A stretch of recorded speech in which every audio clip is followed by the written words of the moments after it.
Welcome back. Jim Luzar from the Purdue Extension Office joins us this midday, and we are here to talk about fall gardening. It'll be here before you know it. Well, it's here upon us right now, Abby. I know we're not out of the drought yet. We have several inches of rain still to accumulate before we're out of the drought, but some of the recent rain in the Wabash Valley area has sparked some interest, renewed interest in what can I do this time of the year in my lawn and garden. One of the first things we're getting a lot of calls about the turf grass, as far as a lot of it's been greening up. There are some patchy areas. At this point, I would suggest we have a fairly wide window to seed new grass in the fall, up to about September 15th. So we've got some time here.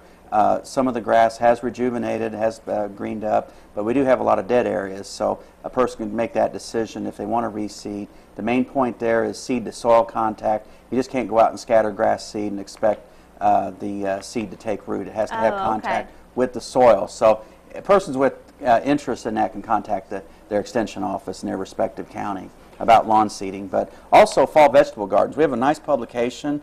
It's a two-pager. It's called The Fall Vegetable Garden from Purdue University, and it gives you basically the one-twos about putting out fall vegetables. Anything that you can plant in the spring, you can do in the fall. So lettuce, radishes, spinach, cabbage, Brussels sprouts, broccoli, bok choy. These are all great mustard greens. These are all great vegetables that can be planted now for harvest later this fall. They tolerate the cool temperatures. We're not a big fall gardening area generally, but we've had a lot of gardeners that have started to pick this up, and I think especially it may be productive this year given that people had problems with their early gardens in terms of the dry weather and maybe a little bit frustrated they didn't achieve the production they desired. But certainly if we get just a little bit more rain as we move into fall, these fall vegetable gardens will do quite well. Well, I'm sure, as you were saying, you know, a lot of people are looking at our yards and they're just burnt to a crisp right now. Yes, and unfortunately there will be a lot of reseeding to take place. We do have a lot of landscape plants, perennials and trees and shrubs.